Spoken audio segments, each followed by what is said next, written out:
A very good morning to all of you. I am Miss Neha Chaturvedi. A teacher by profession and by heart, and I welcome you to my YouTube channel ज्ञान मठ the temple of knowledge. सो जैसा कि आप जानते हैं कि मैं इस चैनल पे अभी साइंस सीरीज चला रही हूँ और उसी सीरीज के पार्ट के तौर पे मैं आज एक नया पार्ट लेके आई हूँ जिसमें आज मैं क्लास 6 का चैप्टर 3 जो है हमारा, that is separation of substances, उसके एनसीईआरटी सॉल्यूशंस लेके आई हूँ। ये चैप्टर मैंने बहुत ही डिटेल्ड वे में, बहुत ही एक एक टॉपिक को कवर करते हुए एक्सप्लेन कर दिया है। इसको ये जो है ये आपको मेरे चैनल पे मिल जाएगा अगर आप इसे देखना चाहते हैं। और आज जो मैं लेके आई हूँ वो है एनसीईआरटी सॉल्यूशन चैप्टर 3 का। ठीक है, सो लेट्स गेट स्टार्टेड।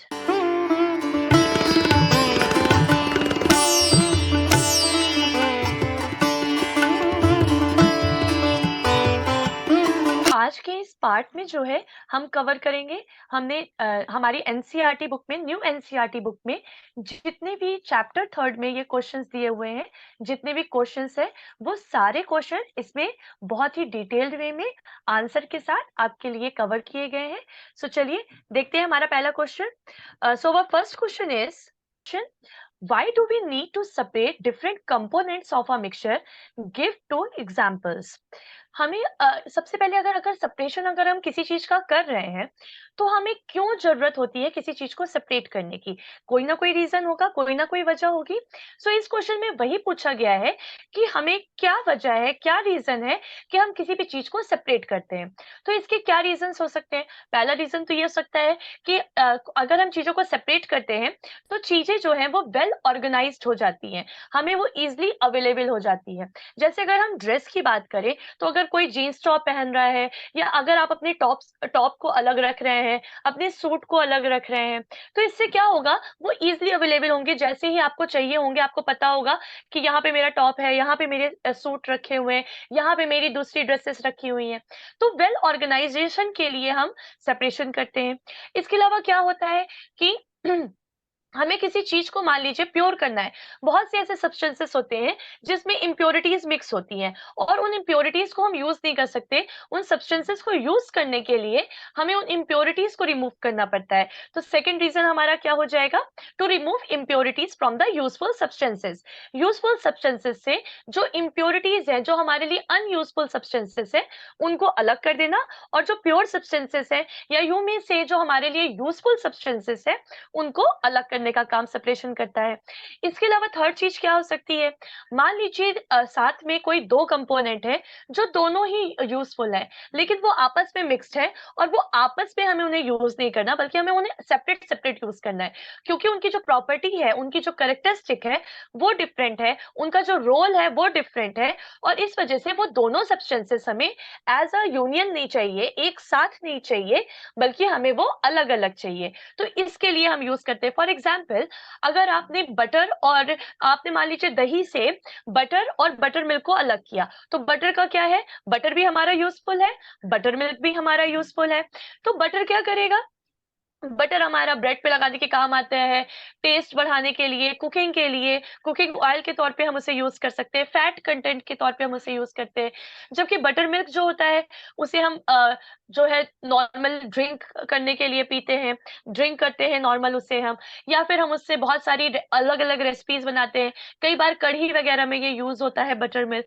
तो बटर मिल्क और बटर के डिफरेंट डिफरेंट करेक्टर्स होते हैं और इसलिए उन्हें हम अलग करते हैं, उन्हें हम सेपरेट करते हैं टू यूज देम डिफरेंटली। ठीक है, क्लियर हो गया? यहाँ पे टू एग्जाम्पल क्या हो जाएंगे? सैंड और सॉल्ट का मिक्सचर हमें अलग करना है। मान लीजिए अगर आप कहीं जा रहे हो और आपके पास एक सैंड का बैग है और बाई चांस वो गलती से हमारे सॉल्ट के साथ मिक्स हो गया। अब आप क्या करोगे? आपके पास एक ऑप्शन है कि या तो आप उस सैंड और सॉल्ट को फेंक दीजिए, या फिर सेपरेशन टेक्निक के थ्रू सैंड को आप अलग कर लीजिए और सॉल्ट को आप अलग कर लीजिए। ठीक है, तो ये एक एग्जाम्पल हो गया। नेक्स्ट है हमारा कलर्ड बीड्स। कलर बीड है, इन्हें हम अलग कर सकते हैं। एक एक कलर की बीड्स अलग अलग पैक में करके हम उन्हें अलग कर सकते हैं। ठीक, सो ये क्वेश्चन आपको क्लियर हो गया।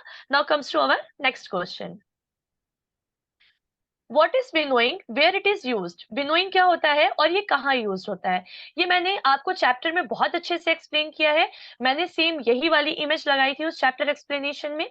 सो विनोइंग क्या होता है, विनोइंग एक ऐसी प्रोसेस है जिसमें जिसमें हम क्या करते हैं, जिसमें हम विंड एनर्जी का यूज करते हैं। जो किस प्रिंसिपल पे वर्क करती है, विनोइंग प्रोसेस हमारी किस प्रिंसिपल पे वर्क करती है, विंड एनर्जी पे वर्क करती है कि विंड में एनर्जी होती है, हाई एनर्जी होती है।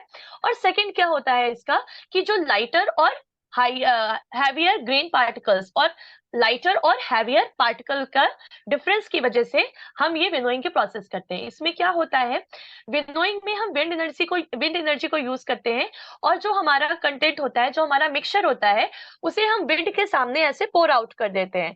ठीक है, तो विंड की वजह से क्या होता है, जो हमारे लाइटर पार्टिकल्स होते हैं वो फ्लो अवे हो जाते हैं, वो उड़ जाते हैं। और जो हमारे हैवियर पार्टिकल होते हैं वो क्या होता है, वो एक जगह हीप में इकट्ठा हो जाते हैं।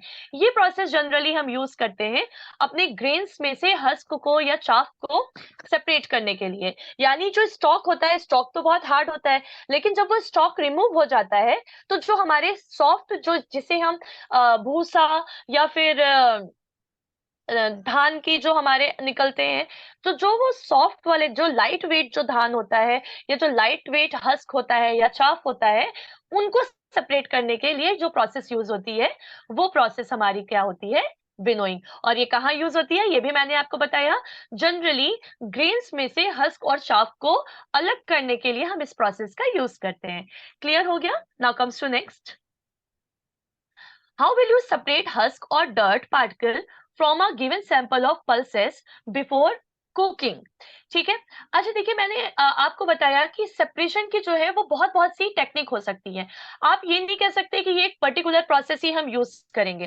फॉर एग्जाम्पल, अगर आप बात कर रहे हैं सैंड और वाटर को अलग करने की, ठीक है, अगर आपके पास सैंड और वाटर का मिक्सचर है, तो आप सिंपल क्या कर सकते हो, सेडिमेंटेशन और डिकेंटेशन की प्रोसेस कर सकते हो।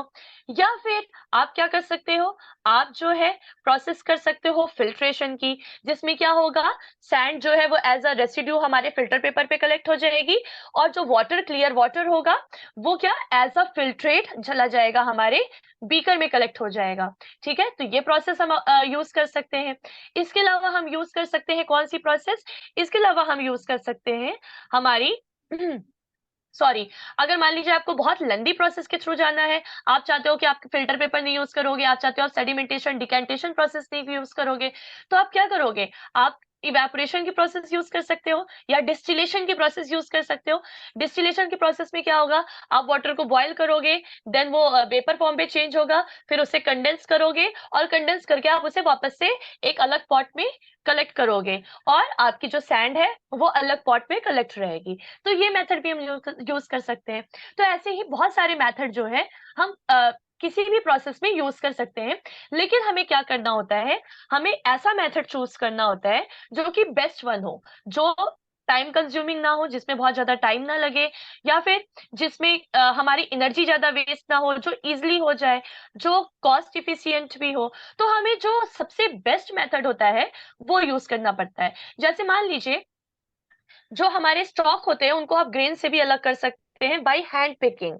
ठीक है, हैंड पिकिंग भी कर सकते हैं, पर क्योंकि ये बहुत ही टाइम कंज्यूमिंग प्रोसेस है और इसमें हो सकता है सालों निकल जाए आपको ये करने में, तो इसलिए क्या होता है, हम जो है थ्रेशिंग की प्रोसेस यूज करते हैं instead of hand picking. Clear हो गया आपको ये चीज? नाउ कम्स टू नेक्स्ट, अच्छा सॉरी, ये जो आंसर है इसमें क्या करना है कि आप जो है हस्क और डर्ट को कैसे अलग करोगे पल्सेस से। तो आपको क्या करना है, सिंपली आप जितने भी पार्टिकल्स को, जितने भी लार्ज पार्टिकल्स है, उसको देख के सिंपल हैंड पिकिंग कर लीजिए। उसके बाद उसे जो हमारी पल्स है उसे वॉश कर लीजिए, और जो भी डर्ट होगी वो उसमें डिसॉल्व हो जाएगी। जितने हस्क होंगे वो लाइट वेट होंगे, तो क्या होगा, हमारी जो पल्सेस होंगी, हमारी जो दाल होगी, वो नीचे सेडिमेंट हो जाएगी, बेस पे सेटल हो जाएगी। और जो हमारे हस्क होंगे, क्योंकि वो लाइट वेट होंगे, तो वो क्या होंगे, वो वाटर के साथ फ्लोट करेंगे। उसके बाद हमें क्या करना है, डिकैन कर लेना है उसे, और जो हमारी क्लियर दाल होगी वो हमें मिल जाएगी। और यही सेम प्रोसेस हमें 2-3 बार रिपीट कर लेना है, जिससे किसी भी तरह का हस्क या किसी भी तरह की डस्ट जो है वो हमारी सॉइल में ना रह जाए। आफ्टर 2-3 वॉश हमारी जो पल्स होगी वो एकदम क्लियर होगी। उसके बाद वापस से आप एक बार चेक कर लीजिए कि अगर कोई पार्टिकल रह गया हो, कोई लार्ज पार्टिकल रह गया हो, तो उसे वापस से रिमूव कर दीजिए और हमारी जो दाल होगी, हमारी जो पल्स होगी वो प्रॉपर क्लियर होगी फॉर द कुकिंग पर्पस। ठीक है, क्लियर हो गया। Now comes to next, what is sieving, where is it used. Sieving क्या होती है? अच्छा, अगर आप लोगों को कुछ कंफ्यूजन हो रहा हो कि सीविंग और फिल्ट्रेशन में क्या अंतर है, क्योंकि दोनों ही लगभग एक ही जैसी प्रोसेस है, दोनों में ही हम एक ही चीज कर रहे हैं कि स्मॉल पोर्स से हम जो है मटेरियल को पास कर रहे हैं, लार्जर पार्टिकल जो है वो हमारे फिल्टर में रह जा रहा है या हमारे सीव में रह जा रहा है, और जो स्मॉलर पार्टिकल साइज के मटेरियल है वो सीव आउट हो जा रहे हैं या फिल्टर आउट हो जा रहे हैं। तो वाई दे डिफरेंट नेम क्यों है, क्यों डिफरेंट नेम दिया गया है? तो सीविंग और फिल्ट्रेशन में जो बेसिक डिफरेंस है वो ये है कि सीविंग में जो है वो पार्टिकल्स जो होते हैं वो दोनों ही सॉलिड पार्टिकल्स होते हैं। For example, removing of brands from wheat flour से जब हम ब्रांड को रिमूव करते हैं, जो भूसा और गंदगी होता है, जो भूसे होते हैं उनको रिमूव करने के लिए, जिसे हम चोकर कहते हैं हिंदी में, उसे रिमूव करने के लिए हम क्या करते हैं? सीविंग प्रोसेस का यूज करते हैं। आपने देखा होगा घर में जब आपके बड़े, चाहे मम्मी चाहे पापा या फिर जो भी आपके एल्डर होंगे, अगर उन्होंने, आपने कभी देखा होगा कि वो आटे को बनाने से पहले, नीट करने से पहले, सानने से पहले उसे सीव करते हैं, और सीव करने के बाद थोड़ा सा डार्क ब्राउन कलर का मटेरियल जो है वो हमारे सीव में रह जाता है, तो वो क्या होता है? वो ब्रांड होता है, या जिसे हम हिंदी में चोकर कहते हैं, वो रह जाता है, तो उसे हम अलग कर देते हैं। ठीक है, तो क्या हुआ, सीविंग जो प्रोसेस होती है उसमें दो सॉलिड पार्टिकल्स यूज होते हैं, एक आटा है वो भी सॉलिड है, और जो दूसरा हमारा ब्रांड है या जिसे हम चोकर कहते हैं, जिसे हम भूसी कहते हैं, वो चोकर भी क्या है हमारा? वो भी सॉलिड पार्टिकल है। और इन दोनों पार्टिकल को डिफरेंट पार्टिकल साइज होने की वजह से हम सीव आउट करते हैं। Whereas in the process of filtration, filtration की प्रोसेस में क्या होता है? जनरली एक सॉलिड होता है और दूसरा जो है हमारा क्या होता है?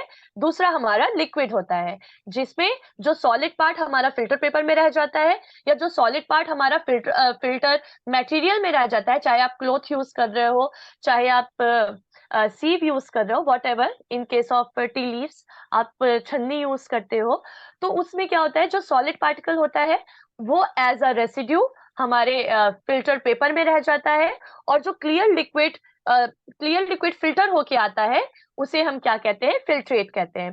तो डिफरेंस क्लियर हो गया आपको? सीविंग में भी हम पार्टिकल साइज के अकॉर्डिंग सेपरेशन कर रहे हैं, लेकिन in process of sieving both the particles are solid but their particle size is different. ठीक है, लेकिन फिल्ट्रेशन की प्रोसेस में क्या होता है? फिल्ट्रेशन की प्रोसेस में एक पार्टिकल जो है हमारा वो लार्ज होता है, एक पार्टिकल हमारा सॉलिड होता है, और दूसरा पार्टिकल हमारा क्या होता है? लिक्विड होता है। लिक्विड पार्टिकल जो फिल्टर आउट हो जाता है उसे हम फिल्ट्रेट कहते हैं, और जो हमारा फिल्टर पेपर में रह जाता है, जो सॉलिड पार्ट हमारा सेपरेट होता है, उसे हम क्या कहते हैं? रेसिड्यू कहते हैं। क्लियर हो गया? तो सीविंग की प्रोसेस क्या है मैंने आपको एक्सप्लेन कर दिया, कि स्पेशल टूल के थ्रू जब हम टाइनी होल्स में से स्मॉल पार्टिकल साइज को पास आउट करते हैं, और लार्ज पार्टिकल्स जो होते हैं वो हमारे सीव में ही कलेक्ट होके रह जाते हैं, कलेक्ट हो जाते हैं, तो इस प्रोसेस को हम क्या कहते हैं? सीविंग कहते हैं। और ये यूज कहाँ होते हैं? ये हमारे जो है बिल्डिंग जहां हो रही है, कंस्ट्रक्शन बिल्डिंग, वहां पे यूज होते हैं, जितने भी हमारे लार्ज पेबल्स को स्टोन से अलग करने के लिए। ठीक है, इसके अलावा ये हमारे घर में यूज होता है आटा चालने के लिए, या कोई भी चीज अगर आपके लार्जर और स्मॉलर पार्टिकल साइज की है तो उसको सेपरेट करने के लिए हम यूज करते हैं। तो यहाँ पे इसका यूज होता है। क्लियर हो गया? Now comes to next, how will you separate sand and water from their mixture. Sand और वाटर को आप कैसे सेपरेट कर सकते हो?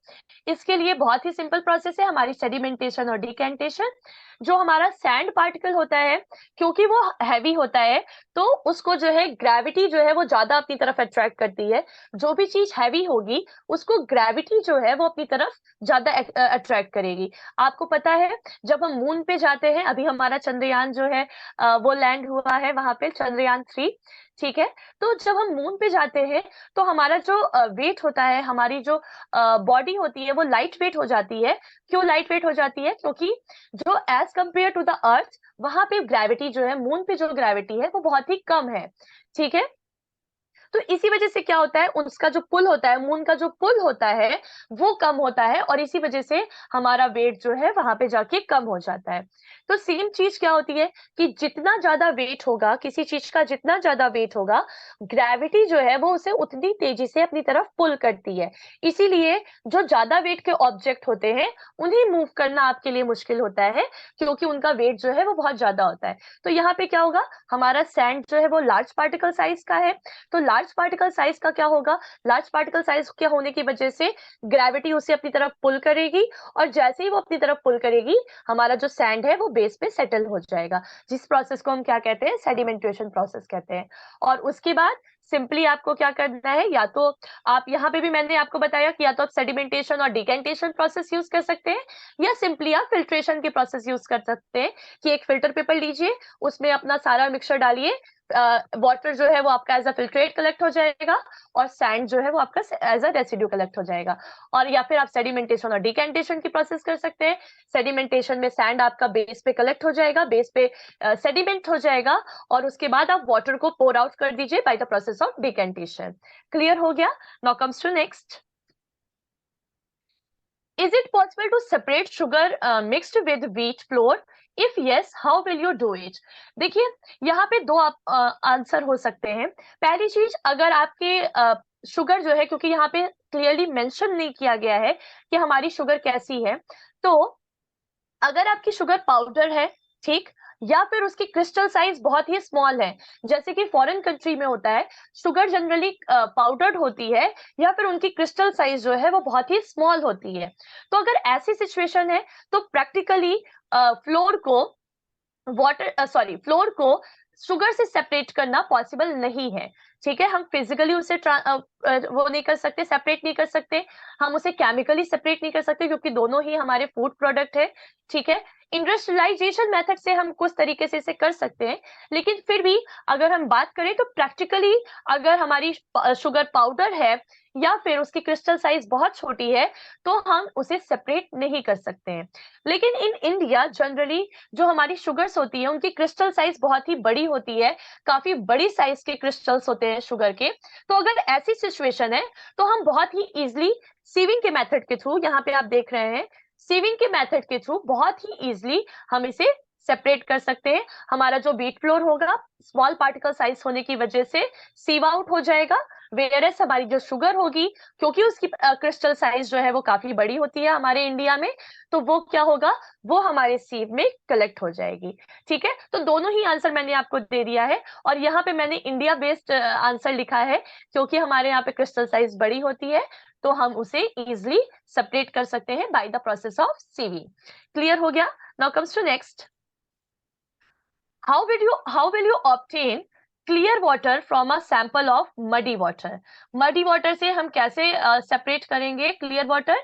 Again very simple process. यहाँ पे देखिए, आपको दिख रहा है, ये मडी वाटर है, यहाँ पे हमने एक फनल लिया हुआ है, उस पे हमने फिल्टर पेपर की लाइनिंग की हुई है, और जैसे ही हम ये मडी वाटर अपने फिल्टर पेपर से पास आउट कराते हैं, वाटर, क्लियर वाटर जो है, ये देखिए यहाँ पे हमारा बीकर में कलेक्ट हो जा रहा है एज अ फिल्ट्रेट, और जो हमारा ये मड है, जो हमारा ये सॉइल है, ये हमारा फिल्टर पेपर में कलेक्ट हो जाएगा एज अ रेसिड्यू। तो हम बहुत ही इजिली मडी वाटर को सेपरेट कर सकते हैं by the process of filtration. Clear? Now comes to next. Now filling the blanks. The method of separating seed of paddy from its stalk is called threshing. Threshing कहते हैं, जिसमें क्या किया जाता है, थ्रेसिंग की प्रोसेस क्या होती है, थ्रेसिंग की प्रोसेस में हम ग्रेन्स को उनके स्टॉक से अलग करते हैं, उनकी आउटर कवरिंग से अलग करते हैं। स्टॉक क्या होते हैं, जितने भी हमारे ग्रेन्स होते हैं उनके ऊपर जो आउटर कवरिंग होती है उसे हम क्या कहते हैं, स्टॉक कहते हैं। तो पैटी में जो स्टॉक होता है उसको हम कैसे अलग करते हैं, by the process of threshing. Threshing क्या होती है, इसमें जो है हम बहुत तेजी से, बहुत ज्यादा हाई स्पीड से अपनी जो ग्रेन्स होती है उनको बीट करते हैं, उनको पीटते हैं। और पीटने की वजह से क्या होता है, जो आउटर कवरिंग होती है वो ब्रेक डाउन हो जाती है, वो टूट जाती है, और उसके बाद बहुत ही इजिली हमारा ग्रेन हमारे स्टॉक से अलग हो जाता है। Clear? Now comes to next, when milk cooled after boiling and is poured onto a piece of cloth, the cream is left behind on it. This process of separating cream from the milk is an example of filtration. Filtration में क्या है, यहाँ पे देखिए, जो हमारा milk है वो क्या है, उसको हम मिल्क यानी जो लिक्विड पोर्शन है उसको हम फिल्टर कर रहे हैं मिल्क के सॉलिड पोर्शन यानी कि मलाई से या क्रीम से।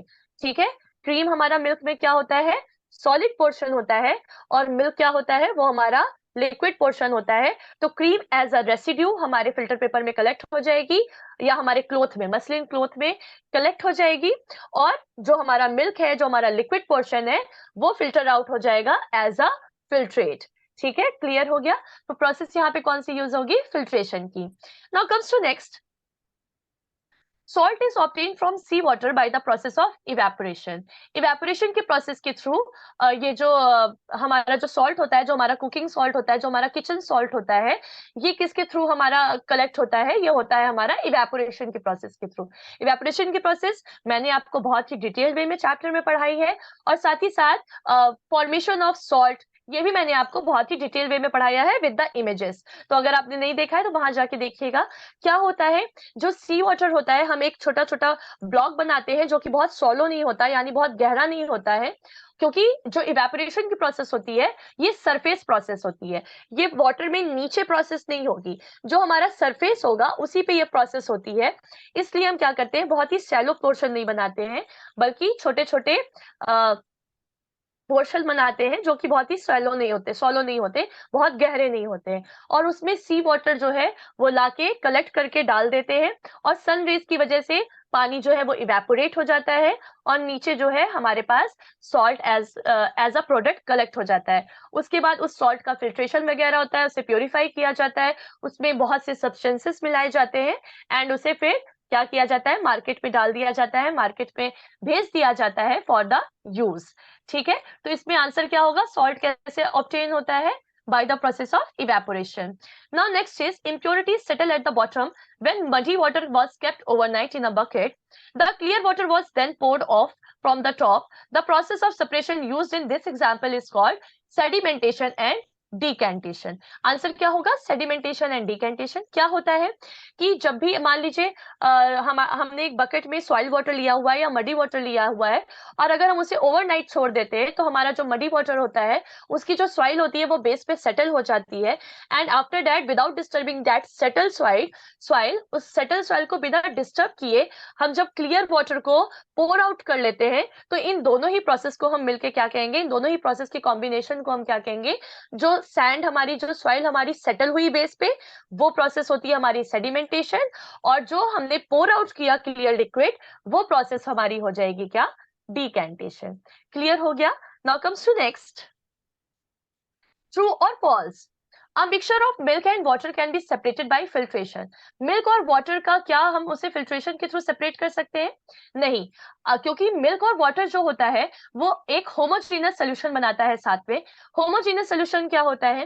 होमोजीनस सोल्यूशन होता है एक ऐसा सोल्यूशन जिसमें आप पार्टिकल साइज को डिफरेंशिएट नहीं कर सकते। मतलब अगर आपने मिक्स किया हुआ है, मान लीजिए आपने, आपके पास 1 लीटर मिल्क है और उसमें आपने एक glass of water somewhere near to 200 ml के करीब आपने उसमें वाटर मिक्स कर दिया, तो क्या आपको वाटर मिक्स करने के बाद आप देख पाओगे उस मिल्क में कि अरे ये देखो ये रहा वाटर का पार्टिकल, या फिर ये देखो ये रहा मिल्क का पार्टिकल? नहीं, वो लोग आपस में एकदम अच्छे से मिक्स हो जाएंगे, और ऐसे मिक्सचर को, ऐसे सोल्यूशन को हम क्या कहते हैं, होमोजीनस मिक्सचर कहते हैं। हायर क्लासेस में या आगे नेक्स्ट चैप्टर में अगर आपके इसके बारे में होगा, होमोजीनस, हेट्रोजीनस, कई टाइप्स के मिक्सचर होते हैं, तो मैं बहुत ही डिटेल्ड वे में आपको बताऊंगी। लेकिन अभी इजीली समझने के लिए आप बस इतना समझ लीजिए कि होमोजीनस मिक्सचर वो मिक्सचर्स होते हैं जिन्हें आप सेपरेट नहीं कर सकते कि ये पार्टिकल जो है ये हमारा इस सब्सटेंस का है या फिर ये पार्टिकल हमारा इस सब्सटेंस का है।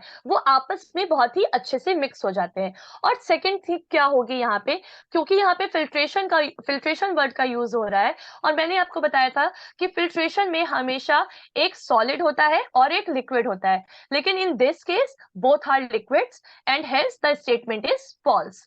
Now comes to next, a picture of powdered salt and sugar can be separated by the process of winnowing. क्या ये पॉसिबल है? फॉल्स होगा, क्योंकि सॉल्ट और वाटर अगर वो सॉल्ट और शुगर अगर वो पाउडर है तो उनकी पार्टिकल साइज सेम होगी, उनका वेट नियरली सेम होगा, और इस वजह से जैसे ही हम विनोइंग की प्रोसेस करेंगे, यानी जैसे ही हम उन्हें विंड के सामने पोर आउट करेंगे, दोनों ही पार्टिकल पाउडर शुगर और पाउडर सॉल्ट हमारे फ्लू अवे हो जाएंगे by the energy of the wind. तो ये प्रोसेस भी हमारी प्रोसेस, ये सेपरेशन भी हमारा पॉसिबल नहीं है bye the process of winnowing, hence the statement is false. Next one is separation of sugar from tea can be done with filtration.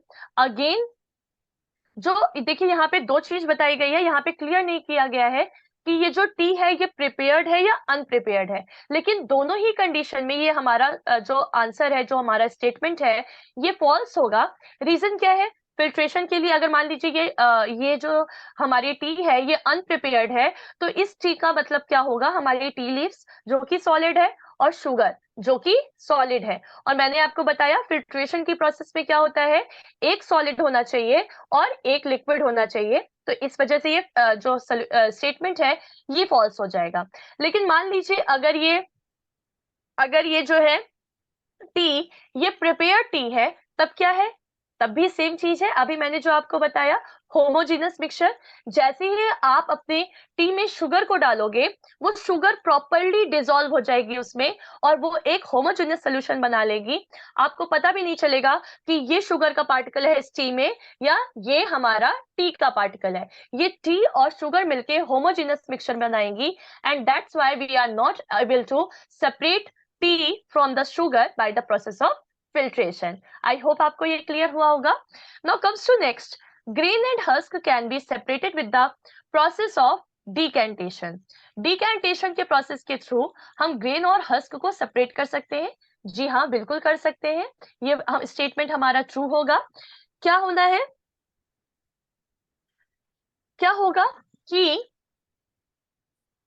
sorry 1 minute. हाँ, सो क्या होगा? सिंपली आपको क्या करना है, आपको अपने ग्रेन में जो है वाटर डालना है। ग्रेन हमारा आप हैवी होता है, ग्रेविटी उसे पुल करेगी और वो बहुत ही इजीली हमारे बेस पे सेटल हो जाएगा। वेरस जो हमारे हस्क होते हैं वो लाइट वेट होते हैं और इस वजह से वो पानी में फ्लोट करेंगे, वो सिंक नहीं करेंगे, वो फ्लोट करेंगे और इजिली हम डिकेंटेशन के प्रोसेस के थ्रू उन्हें सेपरेट कर सकते हैं। हम उसे डिकेंट कर देंगे, हम उसे पोर आउट कर देंगे, तो हमारा जितना भी वाटर होगा विद द हस्क वो रिमूव हो जाएगा और जो हमारी ग्रेन होगी वो क्योंकि बेस पे सेटल है तो हम उसे अलग से सेपरेट कर सकते हैं। तो ये प्रोसेस हमारी क्या हो जाएगी? ट्रू हो जाएगी। Now comes to next, this is our last question of new NCERT. ये लास्ट क्वेश्चन है और इसमें क्या है, सिंपली लेमनेड जिसे हम नींबू पानी कहते हैं, नींबू पानी को प्रिपेयर किया जा रहा है लेमन जूस, शुगर और वाटर को मिला के, ठीक है। उसमें हम क्या कर रहे हैं, उसमें हम कुछ थोड़ी सी आइस भी ऐड करना चाहते हैं। तो should you add ice to the lemonade before और after dissolving sugar, in which case would it possible to dissolve more sugar? देखिए इसमें पूछा गया है कि अगर आप एक नींबू पानी बना रहे हो और उसमें आप नींबू, शुगर और वाटर के साथ साथ आइस भी डालना चाहते हो, तो उसमें आपको आइस कब डालनी चाहिए जिससे कि शुगर ज्यादा डिसॉल्व हो। तो मैंने आपको जब चैप्टर में आपको पढ़ा रही थी तो उसमें मैंने आपको सैचुरेटेड सोल्यूशन के बारे में बताया था कि सैचुरेटेड सोल्यूशन क्या होते हैं। सैचुरेटेड सोल्यूशन ऐसे सोल्यूशन होते हैं जिसमें थोड़ा सा भी और सोल्यूट जो है वो डिसॉल्व नहीं हो सकता, यानी एक सोल्यूशन, एक सॉल्वेंट जितना सोल्यूट डिसॉल्व कर सकता है उतना सोल्यूट जो है वो डिसॉल्व कर दिया गया है, और उसके बाद अगर आप और सोल्यूट डालोगे तो वो उसमें डिसॉल्व नहीं होगा। ऐसे सॉल्यूशन को हम क्या कहते हैं? सैचुरेटेड सॉल्यूशन कहते हैं। और इसी में मैंने आपको बताया था कि ये जो सैचुरेटेड सॉल्यूशन है, ये टेम्परेचर बेस्ड होते हैं, यानी higher the temperature, higher the solubility. जैसे जैसे आप टेम्परेचर बढ़ाते जाओगे, आपका सोल्यूशन में सॉल्युबिलिटी बढ़ती जाएगी। मान लीजिए, लेट सपोज एक ग्लास ऑफ वाटर में आपके 5 स्पून जो है रूम टेम्परेचर पे 5 स्पून जो है शुगर डिसॉल्व हो रही है, और वो सब्सटेंस आपका क्या बन जा रहा है? सैचुरेटेड सॉल्यूशन बन जा रहा है। लेकिन जैसे ही आप उसका टेम्परेचर बढ़ाओगे, जैसे ही आप उसे बॉईल करोगे, 5 अगर शुगर डिसॉल्व हो रही है तो 5 की जगह 7 या 8 स्पून शुगर उसमें डिसॉल्व होना स्टार्ट हो जाएगी, जैसे ही आप उसका टेम्परेचर हाई करोगे। तो सॉल्युबिलिटी की क्या कंडीशन होती है? Solubility is temperature based, and how it is based, how temperature and solubility are correlated. Higher the temperature, higher the solubility. जितना higher temperature होगा, उतनी ज्यादा solubility होगी, और जितना lower temperature होगा, उतनी कम solubility होगी। तो अगर हम आइस को पहले मिक्स कर देंगे तो हमारी शुगर जो है वो अच्छे से डिसॉल्व नहीं होगी। तो यहाँ पे पूछा जा रहा है, in which case would it be possible to dissolve more sugar? तो जब हम शुगर डिसॉल्व कर लें, उसके बाद अगर हम आइस ऐड करें, तो हमारी जो शुगर होगी वो मोर डिसॉल्व होगी। ठीक है, क्लियर हो गया? इसी के साथ आपका ये जो पार्ट था, ये जो चैप्टर था, ये खत्म हुआ, जिसमें कि मैंने आपको चैप्टर 3 के एनसीईआरटी सॉल्यूशन दिखाए, सॉल्यूशन सॉल्व कराए। आई होप आपको चैप्टर से अगर कोई कंफ्यूजन होगा तो यहाँ पे वो कंफ्यूजन सारा क्लियर हो गया होगा।